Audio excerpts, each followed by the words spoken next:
రోజుల్లో కొబ్బరి తోటలో మేళానికి వెళ్తే అక్కడని చూసి ఓ కొంటి కుర్రాడు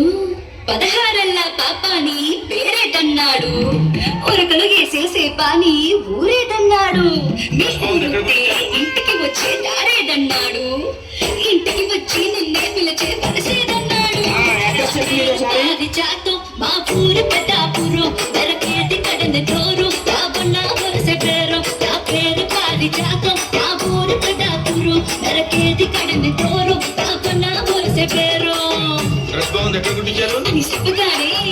పిల్లడు తెచ్చిపోయాడు, పిల్లని కిచ్చిపోయాడు, కొసి జారిపోయేలా పిల్లడు సింధుల సాడు, పిల్లడు తెచ్చిపోయాడు, పిల్లని కిచ్చిపోయాడు, కొసి జారిపోయేలా